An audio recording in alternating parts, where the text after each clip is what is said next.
এই যে আমার ছোট ভাই তো নয়, একটা বিস্কুট আনছিল, আমি সকাল থেকে মানুষের কাজ করেছি, একটা বিস্কুট আর পানি আনছিল, যাক পানিটা আর বিস্কুটটা খেলাম।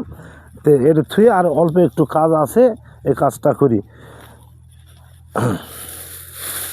হ্যাঁ দর্শক, তে ঘটনা হচ্ছে আজ এই দিনত আমার ঘরে কোনো মূল্যায়ন ছিল না, আমরা গরিব মানুষ, আমাদের কোনো মূল্যায়ন ছিল না। কিন্তু আমার ঘরে এই ফেসবুক ইউটিউব আসে আমাদের, মনে ধরেন যে আমাদের খুব সুযোগ করে দিয়েছে, কারণ আমরা গরিব মানুষের ধানের কাজ বাজ করছি, এই যে ধানের কাজ বাজ করতেছি, তারপরেও আমাদেরও তারা স্বীকৃতি দিছে, মূল্যায়ন দিছে। যাক, ফেসবুকের কর্মকর্তারা ভালো থাক, ফেসবুকের মালিক ভালো থাক। তাছাড়া আমরা এই জীবনে আমরা এই কন্টিনিউ জগতে আসতে পারতাম না। এই হিসাবে আমি আল্লাহর কাছে লাখ লাখ শুকরিয়া আদায় করি।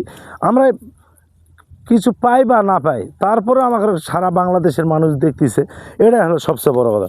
দর্শক, তাহলে আপনাদের মাঝে আমরা এই কন্টিনিউ ভিডিওগুলো করতে পারতাম না। আর আমাকেও তো গরিব বলে কেউ দামও দেয় না, এই তার জন্য আমরা এই গরিব দুঃখী মানুষের জন্য আমাকে এই দেখেন, এই এলাকা কাটে কুটে থুসি, আজকে বানবো, বিকাল দিকে ধোয়াবা লাগবো। তো এখন ঘটনা হলো কি, এই ফেসবুক আসে আমাদের এত সুবিধা করে দিছে, গরিব বড়লোক ছোটো লোক সবাইকে মূল্যায়ন করতেছে।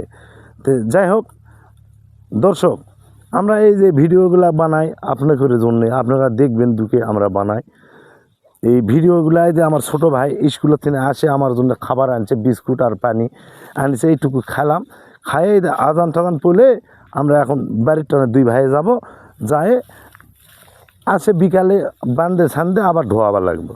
তো আচ্ছা দর্শক, তাহলে আপনারা ভালো থাকবেন, সুস্থ থাকবেন, আপনাদের মঙ্গল কামনা করি আমি স্বয়ং ঈশ্বরের কাছে। আপনারা